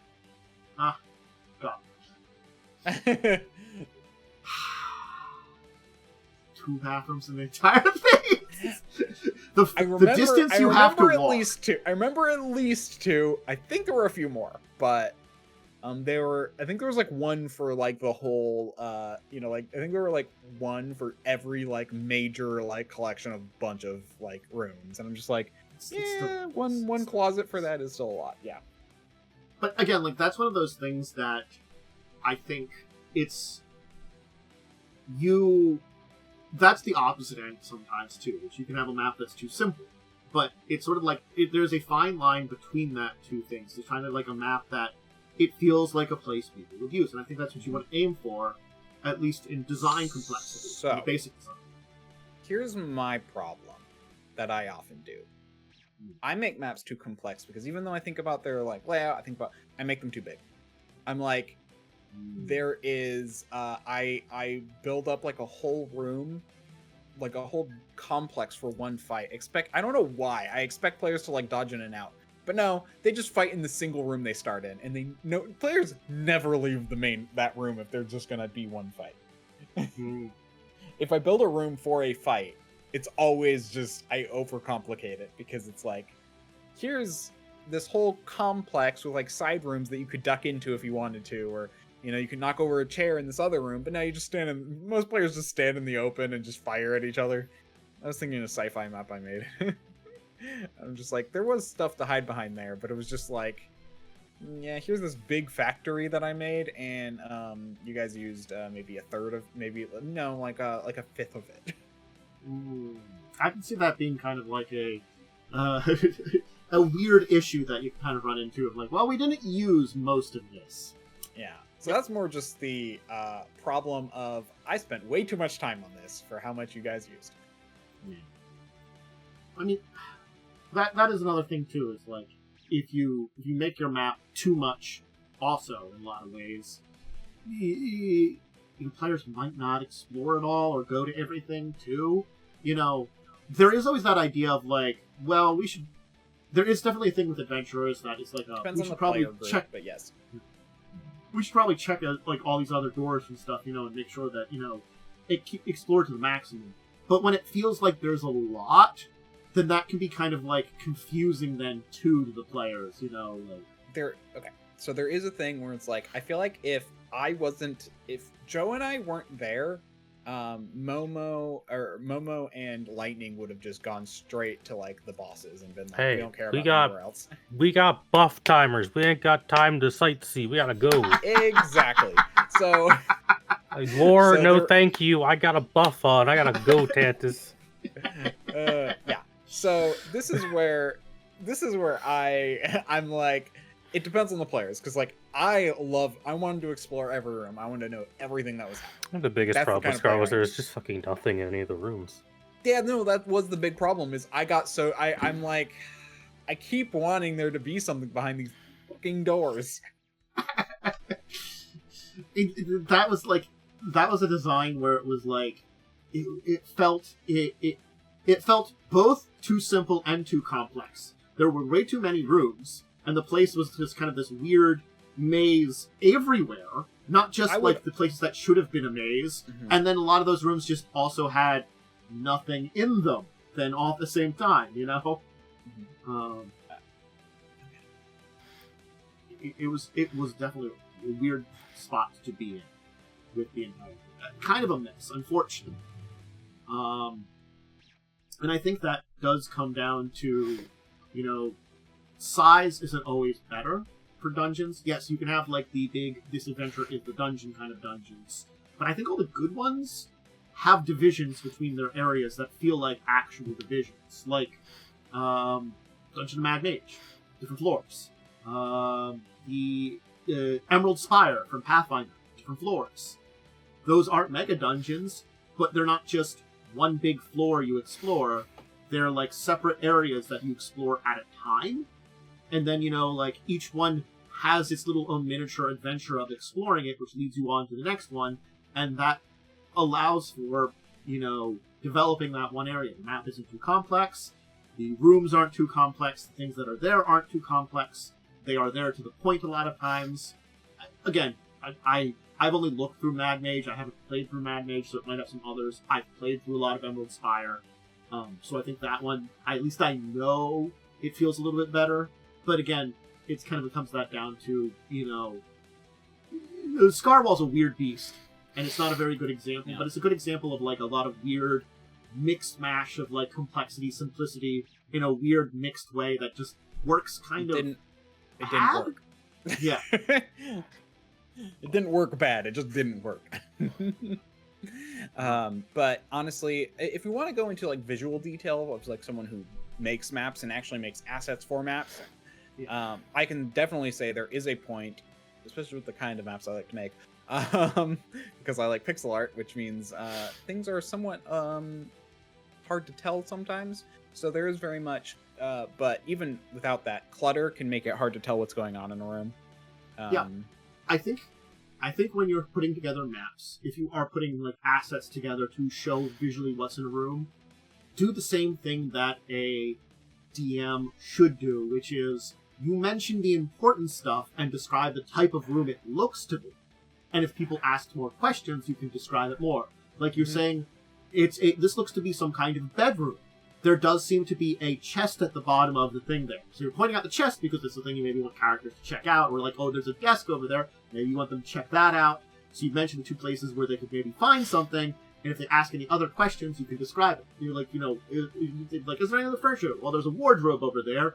They're going to know because they're asking questions. Maybe there's nothing in the wardrobe. So maybe like showing like on your thing a bed, a desk, and a chest being like the other things you put on that room. That's really all the details you need because you're like pointing out where the chest is in comparison to the bed, and there's a desk there, and these are the things that people might want to check out. Mm-hmm. I actually think what's good is to, yes, do that. I think you can also include things that are not clear, so that way people have to ask and basically be like, oh yeah, okay, you thought to look there. Yes, there is a that white thing on the table is intended to be there. It is a bone finger, like, so it depends on the kind of game you're running. If you want your players to actually be the one challenged versus the PCs. Like that's actually a thing you can do if you want to have like, you may include a not weird discoloration of a wall and basically want your in your assets and have your players figure that out. You know, that's a way to do it. But I think there's also more of the yeah. I mean, to be fair, Scarwall had a lot of there's a weird little empty spot here. I guess that's a secret. It was the weird thing too, is like there's a lot of like just the amount of rooms they describe versus the amount of rooms they show is just so weird sometimes too. They're like, well, here's 27 rooms that we describe everything, but there's just this one room, don't let you let it know it is. And I'm like, that's just kind of annoying. You describe like the closet over there that has jack shit in it, and you don't give me what this one is? What? Yeah. Yeah, but complexity, it's hard to be without getting to the point of visual like problem, like visual distraction. It can be I think you can always add more detail as long as it doesn't muddle the point. You know, but it depends. It really does. It depends on what you're doing. I definitely think that like the visual side of the map we're making, its complexity for like room details depends on, as you said, what you're trying to get at. Like keeping things simple can be very helpful, but it also it's that other time thing of like, before I describe the room, if I reveal the room in Roll20 or say or whatever I am, and it looks like, you know, a bedroom to what people see, they're going to be thinking bedroom before I add any flourish or details on it, you know? And having those kind of things in there can kind of put that forward. And, you know, you were right with that. Like, setting up the combination, because a good chunk of the time when you're using a map, it's also to help, you know, people visualize something. The easiest thing for maps usually is just for combat to be like where are people situated, you know, in combat. That's usually the basic ways. But helping establish that scene is a great part of that map. Oh, I'm in a forest clearing. I want it to look like a forest clearing. The amount of like, or like a beach. I think like the forest clearings and beaches we've used a lot. You know, isn't there like a forest clearing map that was used a lot of times? Yeah, it's kind of it's a joke between Lightning and I at this point. But again, like, the amount of times you need a forest clearing, and there's a map for a forest clearing that's very easy to use, it works, you know? It's like, hey, there's a clearing here, and it sets things up. I think it, you know... Those details in the map, though, are certainly something that situationally can be more cluttered. I think complexity being too much comes down to that.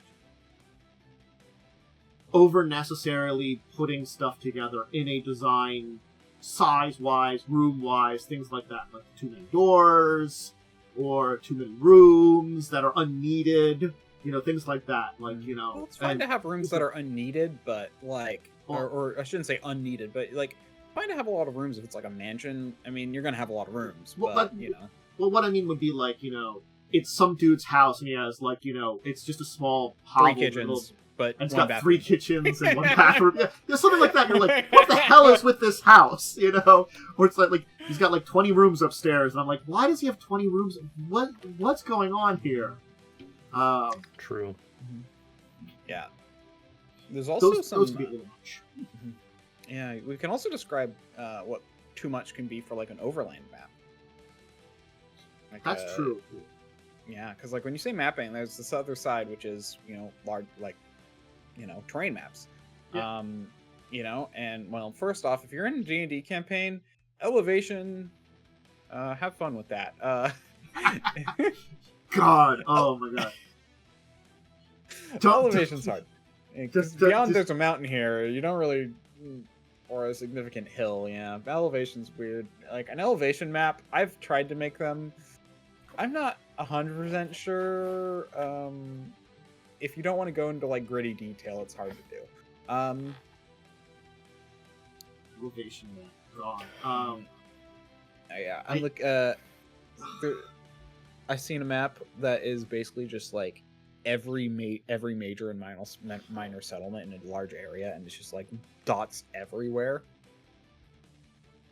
And it's just like, no, just label the major ones, and then the minor ones can be described along the way, or you can have your own personal map that describes the smaller ones, or make the dots of different sizes so you can at least identify what's important. Also, yes, a region is going to be complex. You can probably keep things very simple, like this is more of a heavy forested region. Sure, there might be openings for it. Yes, this village is probably not going to be smack dab in the middle of the forest. It might be like a carved out region in the forest, or something like that, But, just it's the need for a lot of that complexity you're talking about is really not needed, and it can be information overload. I think that's the thing is, the complexity of maps can lead to what is too much information for your players, what is an overload of it, and there are lines for all the different types of information you're providing, and I think hitting those lines is what you want to try to avoid. You want to try to keep things relatively simple enough, The details in the room, the details in the building, the details in the overland map have to be enough that they don't overwhelm your characters with stuff, but they present the picture properly. And as you said, if they don't need that information, you don't need to provide it, I think that's a big thing, too. Is that important?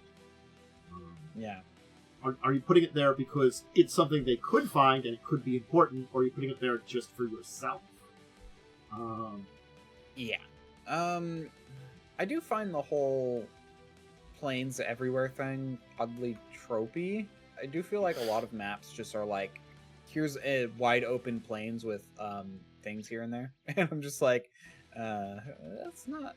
you need forests about as big as your plains. Yeah. You don't want to... you're gonna... Mountains will spout in the middles along with, some other stuff. It's, there's stuff everywhere. It's never just plains. Flat open plains are actually kind of rare. Joke's on you. This is the flat land plain. Okay, that was good. It took me a second, and that was perfect.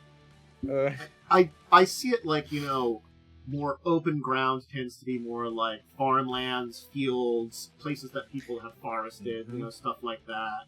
Yes. Granted, there could be small areas of woods, but they're never going to be, super major. They're probably going to be places that are a bit... I feel like on a map, there are places that are maybe more explored or, stuff like that, where major woods are places a little away from home. Especially, in Pathfinder maps, I always associate, major woods as the places that, people really aren't. It doesn't mean you don't have woods or trees nearby your place, or areas that are a little bit more wild, but they're probably not dense forests. They're probably areas on the edges of villages or something, to an area that you're probably not going to have monsters in, because there's no place to hide in there, because there are foresty areas that are a little bit more open and stuff too. There are less dense forests and stuff too. There are. So and it will probably be mixed terrain, probably again, farmlands, fields, some natural areas that are trees, issues and stuff like that here and there. But again, defining that kind of thing is good too, because you kind of mentioned what's in those areas. What are your characters encountering as they travel along the road? Heading through small woodlands or past farming grounds. Yep. It's all about presenting the picture to your players that gives them... You want to steer the imagination of your players to be at least very close to what your imagination is. Again, we're all going to have our own picture of what's going on, but you want to at least, that's the point of view, is steering them in a direction that they, understand your vision, so when they ask questions, it's not going to turn against you, Yeah. I'm someone who likes maps because it allows for players to know what's going on with you not having to describe as much, because they can see, this is a small room. If I describe it as a small room, it's how small is small? Is 10 foot by 10 foot small, or is it a 3 foot by 3 foot room? Yeah. A good description gives just enough information, and maps can be a very good, easy visual detail to it, that when you have a good one, it provides the details that you need to assist your ideas or what your words are. And I think that's where, like, the balance is. If you don't have enough, it can, like, not help, because then your character's still got a lot of questions. Or if it has too much, it might be like they're going to be interested in stuff that's not important. That can happen too. Oh gosh, I hate that. Players get distracted by something that is completely unimportant. What is that thing over there? Oh gosh, okay, that's not normal. It's there's a, a notch in the wall. Okay, I pull on the notch. Okay, I stab my sword into the notch. It's like, it's not a secret door, people. It was just a florist description. I mean, I actually did that once. Oh, I'll let you.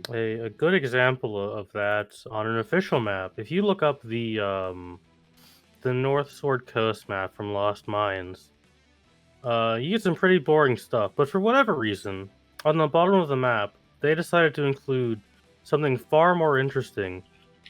Words that read "Mire of Dead Men."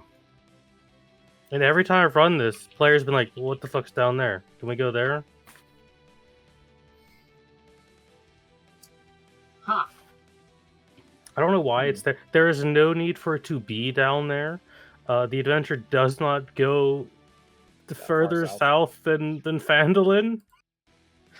So there's no reason to have it down there. It's just there. I don't know why. Mirror of Dead Men. Oh my god. I don't know what that. Cool. I don't even know what it is. But like, see, what's going on down there? I'm not gonna look that up. I've forgotten Realms Wiki. Yeah, what's the Mirror of Dead Whims? It's an elf thing. Yeah. Aliases: Mirlin, Mirror of Dead Men. Oh, with it no space between them. Yeah, I mean, it's on the. So part of the thing is just on the main map. It's part of the map, which is why they included it. But I agree that they could have just left it as like a mire and just not actually like put a name on it. Like it's like I had to look this up and like read about it a little bit, and I'm like, oh, these are very interesting places. But it's also like, I didn't really know my characters to go there too. You give them something and they might want to go there. It refers to thousands of dwarves, elves, and humans of the fallen kingdom who were slain during an invasion of an orc army. That sounds cool. That sounds like some interesting history. There's probably like lots of like weird magic items that are like lost. Yeah, you get Phandelver instead. Yeah, you got adventure instead. There's probably all kinds of adventures. Right, I do have to go. My time is up. Goodbye. All right, bye. Okay.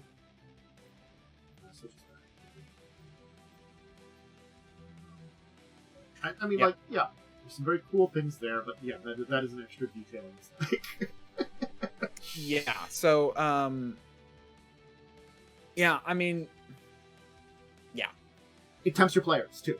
Too many details, too much complexity can tempt your players into things that are like outside of what the plans or purviews of your game is. And again, is not necessarily bad, but if it's a direction that's completely in a direction you do not want to go, that can be an issue, you know? Yeah.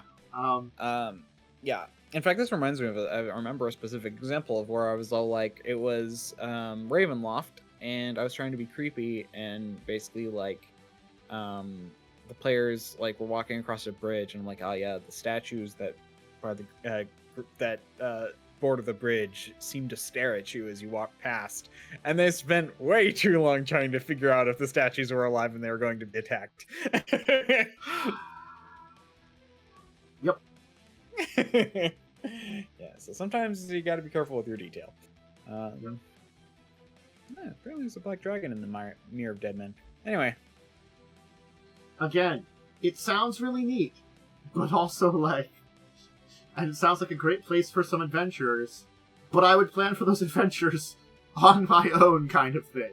I wouldn't necessarily although to be fair, if it's all like, that's not where the plot's going, but you can check that out later, and then maybe you can build something before then, you know? That's actually not bad, true. Sometimes those kind of things can be fun when it's like, oh, well, I don't know what's over here yet, but you'll have to get there, and then we'll find out, you know? And you can distract them with other things along the way. Again, I think it's the thing of, like... That's where details can be fun sometimes, too. It can be fun. But I think it's kind of like you have to be think about what's within what you are planning on doing too. Like, yeah, if you are not planning on ever going there, why give that? Yep. No, I agree, and that's why I'm saying, like, that's why I think details on your maps are good, but if you have too much and you're like, well, we're never going there, but the place sounds really freaking interesting. Yeah. But then it's just sort of like, oh, that's cool. I would have loved to go on there. Oh man. It's a little bit of a weird mess with that one there. And I think, again, that idea of the overworld maps having a little too much is a thing to that it's probably, of all this ideas of too complex maps, that's probably the one that is the easiest to get wrong, I think. Because, again, as you said, you don't need all those little villages, you don't need these important locations, and it's sort of like, you almost have to think about what kind of map would the people here have, what would they list, what would be important to the people that would make maps here. Usually like major cities, trade routes, things like that. Might be listed on here, maybe like some location names sometimes, but there's certainly a lot of big things which probably aren't on their list, which might not be there. Smaller villages just might be listed. They might list the Troll Den, but not the but not where, wolves roam. Yeah. It could be that might be a known thing. That's the old Troll Den. Ah, man, trolls still sometimes wander into that area. It's pretty dangerous. You might not want to check that out. But, where all the wolves at? And I'm like, well, no one knows that. Yeah. We found that out, Yeah, it's like, people don't know where the wolves' den are. They know wolves exist in the area, but they don't know where they den, Mm-hmm. It's not something people are going to go out of their way to find. And you can always, someone did. There's probably some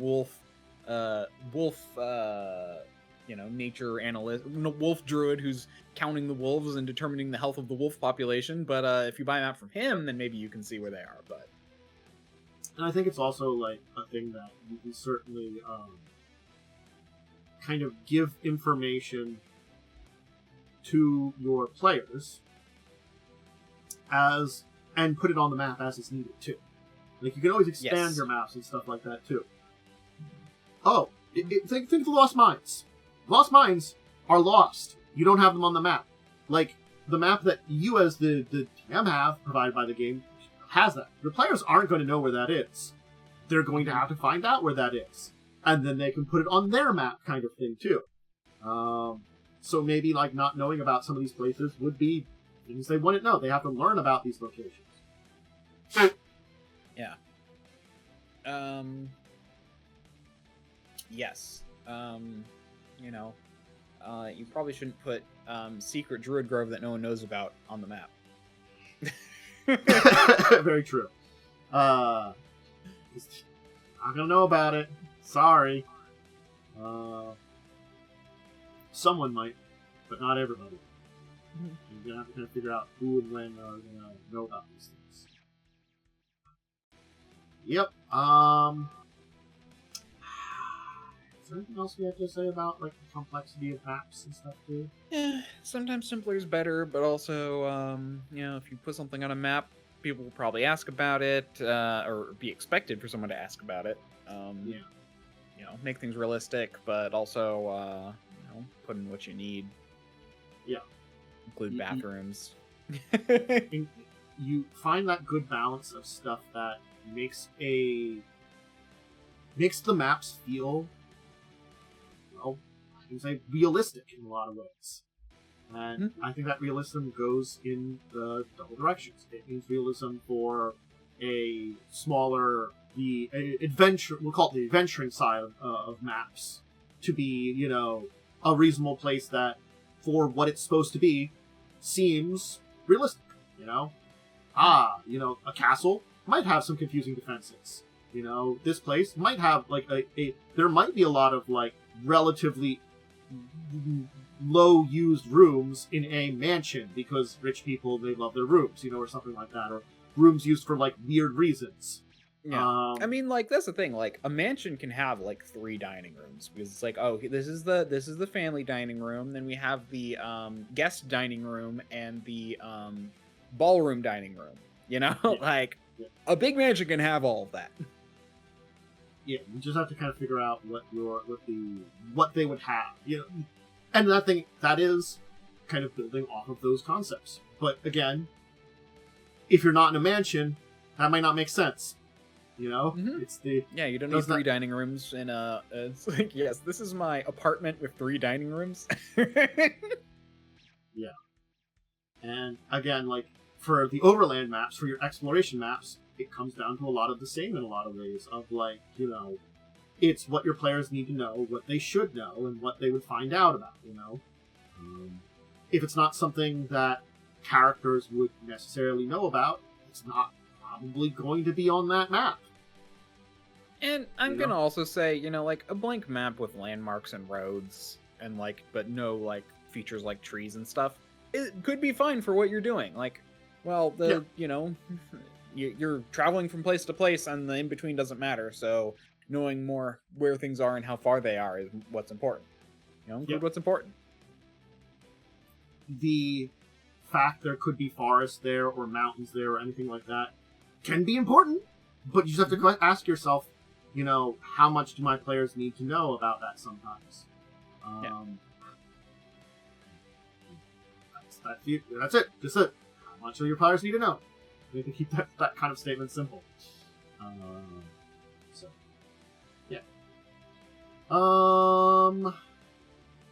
think that leaves off a pretty good spot there.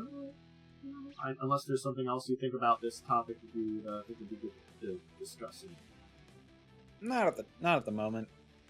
Yeah, I think it's just there's those things to keep in mind when building a map to keep things right level of complexity.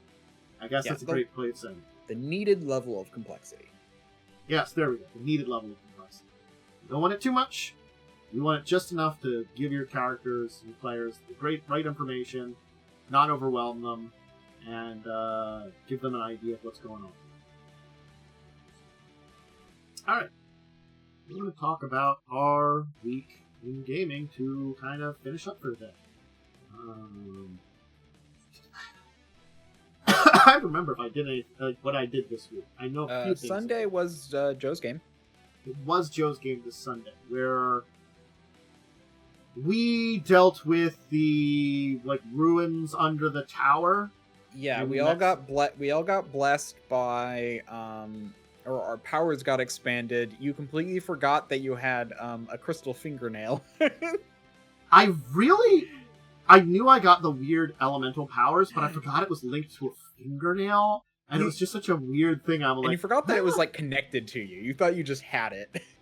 Yeah, it was so mind-boggling that I'm like, how did I forget there was another detail to that entire thing? Somehow I did completely. It was just so out of my brain. I couldn't believe it. It was like, oh, I didn't even know the rest of us had anything crystal on us. That's how weird it was for me. I'm like, what are you doing crystal shit? That's so weird. It's so funny because I actually made some scenes where my character was messing with it and trying to figure it out. To be fair, that was very early on though. It was Yeah, that made me just distracted by the insanity that was our timing sigil, which just was oh. It was a lot. There was a lot of weird stuff going on. Yeah. So. But yeah, we expanded our little abilities related to that. They were interesting. It's interesting. I'll say that, I don't necessarily mind it, but it is just a little I don't know where Joe is necessarily going with that. I'm a little curious, but I'm also I worry because I've done stuff kind of similar to this, and it's gone bad a lot. It's kind of why, when we were doing Crimson Queen, I just gave you guys templates. Templates. Because I'm like, this is simple. I don't have to play around with anything and invent anything. It's mechanically simple, and I know what it means. Okay. Yeah. Because, again, my previous experience with experiments like that gone really badly. Yep. So yeah, I don't know.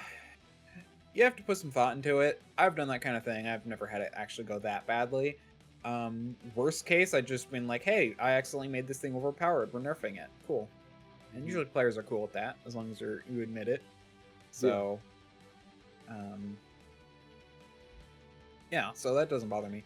One of my favorite scenes happened, though. Yeah, we actually, so there's a lot of fun stuff that happened more with my character. I feel like, where it's like, I dodged a piercer that was falling on me, and apparently the piercer is like the god of piercers, and he hates missing. And so apparently he's going to come haunt me at some point and try and pierce me. Look, I'm not gonna lie, that was a pretty good one. I definitely agree. That's very silly. I did enjoy that one too. It's like that's kind of hilarious. One of my favorite things too was we were eating duck, and you're all like, "Hedwig, should you be eating duck since you're a bird?" And I'm like, and after some conversation, I'm like, well, maybe you. It's like, should you be eating pig? And it's like, oh, but we're so different. And I'm like, yeah, but you're both mammals, and you're like, touche.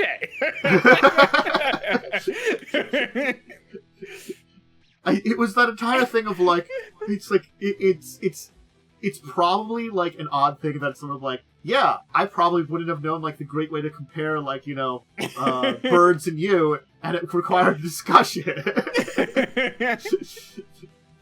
I thought that was great. I love that whole scene. It was just all like, you shouldn't eat bird because you're a bird. I'm like, first off, there are predatory birds that eat other birds. You are an owl. That is predatory, definitely. So. Owls tend not to eat other birds, but hawks. Yeah. Actually, no, falcons. Falcons actually particularly target smaller birds. Yeah.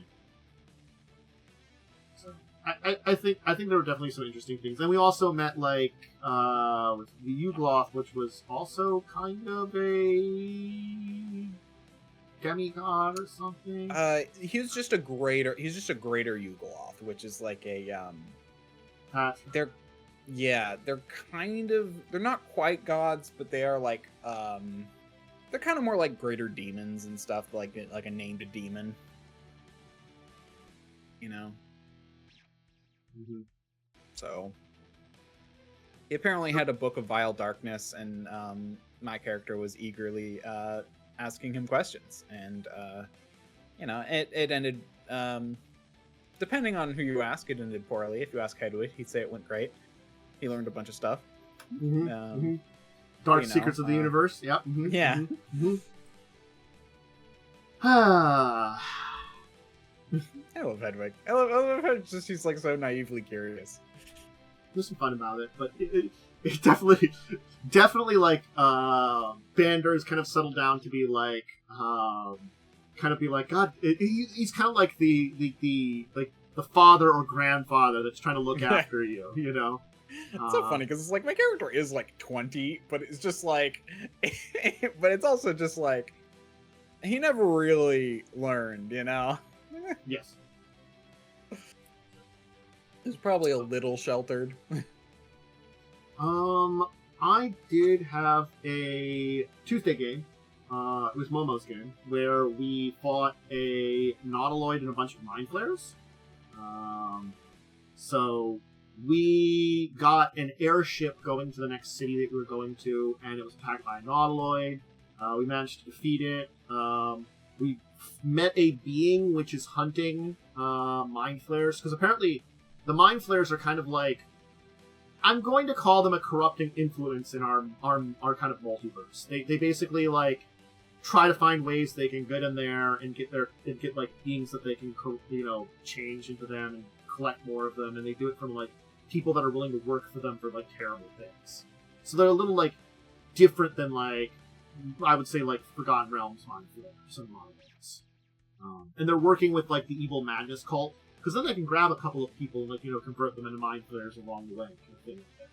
So apparently they had a bunch of Nautiloids. The one that we were in crashed with the help of the person we met who's hunting them. We made friends with that person.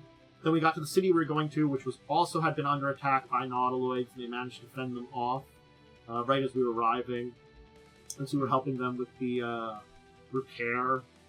And all I can remember is my character got really pissed off at this other, like, this NPC because they were like, while everybody was trying to repair from this massive attack, they're like, well, we captured a bunch of cultists that were working with them, and we're going to publicly execute them right now. And I'm like, there are more goddamn important things, like helping out these people who are, like, on fire over there in rubble. So, basically, like, you know, it was an interesting moment. So, I don't know if anything will come of it, but definitely, like, one of our characters is like, I'm gung-ho and with you! And I'm like, okay. That was interesting.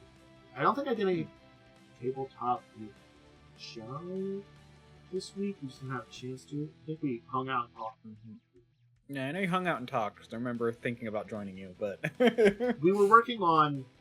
we did work on some stuff for his character and figured out some things about it, because Animus is really interesting. It's a very confusing... Like, when I read through it, I'm like, wow, this is going to be a nightmare for anyone who wants to try it.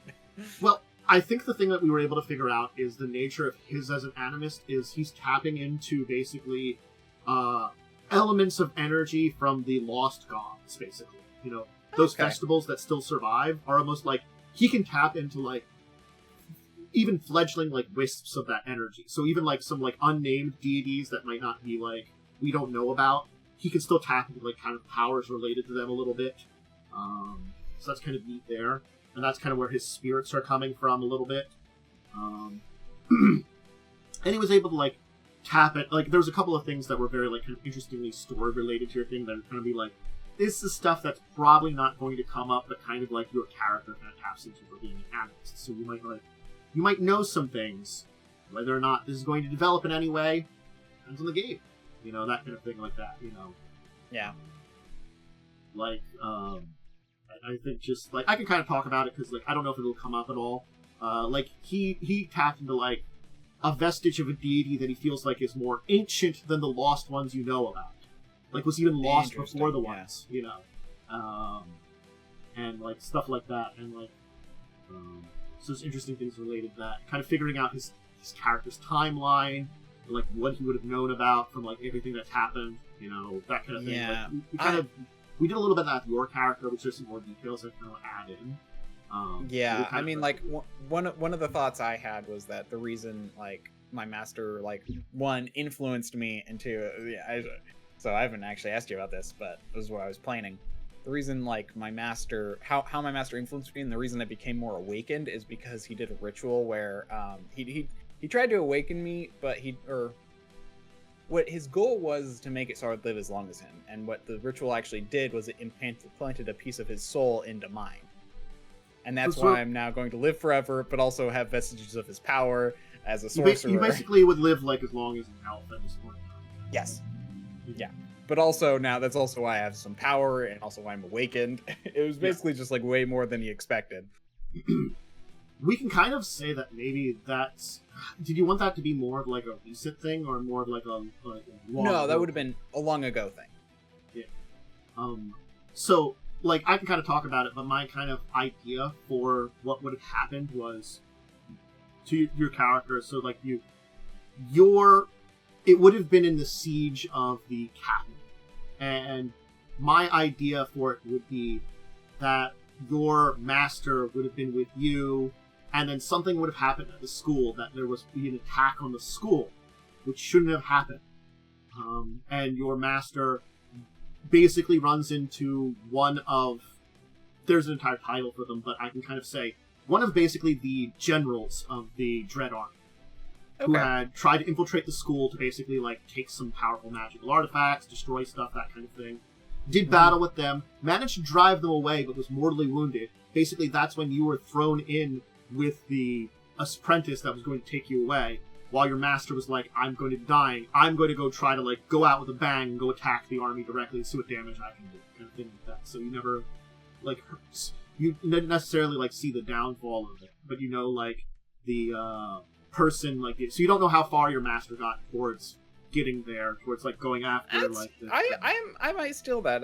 I had a little different idea, and I think I like that a little bit better. Yeah. My idea was just more that, like, he was reluctant to go out into the battlefield at first, even though he knew he could, like, help, because he was too worried about my character, the ferret. That could have been why he was back at school.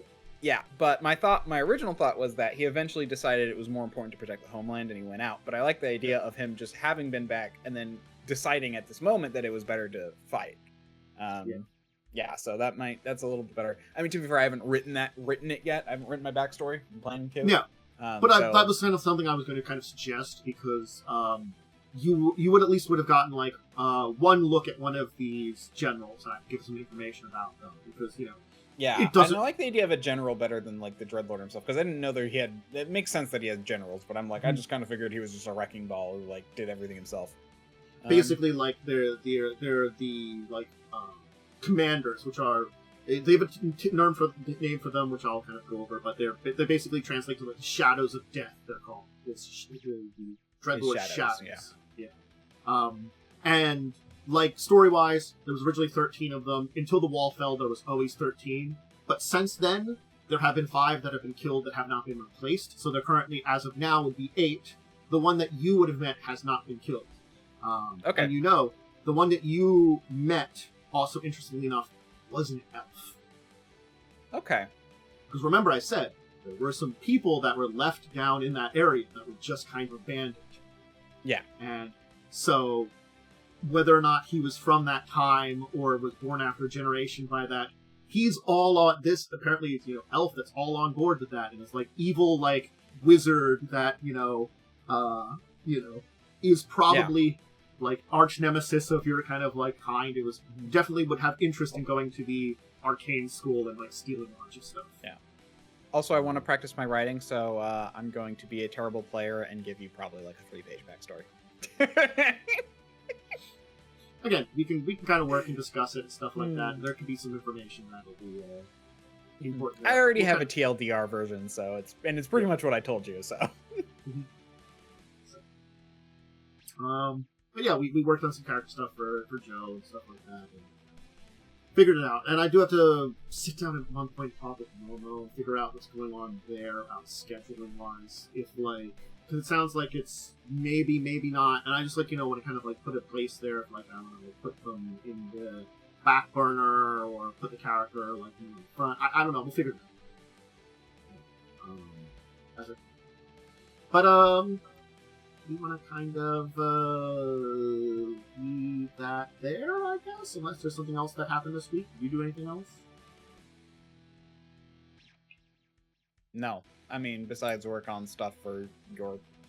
Basically, I worked on either my character or my backstory or your map. That's basically what I've been doing on stream this week. So yeah, makes sense. Yeah. So, all right. And I was writing up some stuff too. I was putting together some like basic details. I don't want to go like the full detail, but I'm like I came up with some ideas of like how to describe the basic idea of the city that you're going to, the place you're going to start in, some characters you might meet that are fairly like important, like coming up with like the names of certain characters and stuff like that, and kind of putting some basic information together. So I have like some details written out at very least. That's kind of where I'm kind of at with everything. To prep enough, because again, to be honest, I'm going to leave a lot of like the details about what really happens in between everything to your characters.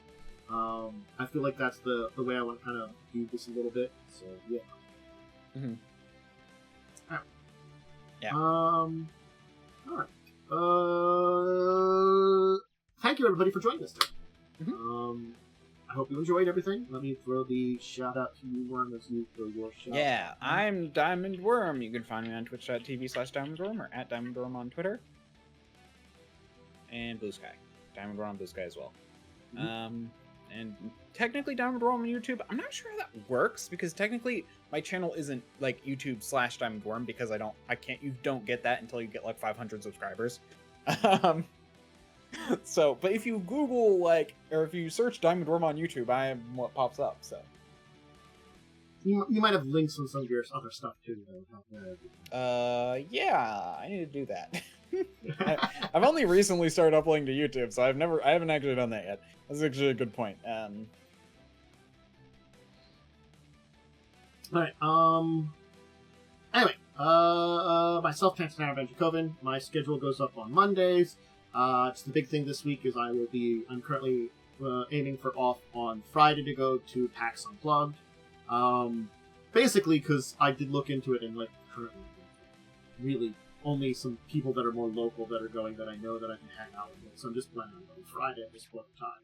I also looked into it, and it's kind of weird. There's a lot of people going there, but there's no big announcements last year either. Like last year at PAX Unplugged, Wizards did the kind of panel for 50th anniversary. They're not doing something like that this year. Look onto their schedule.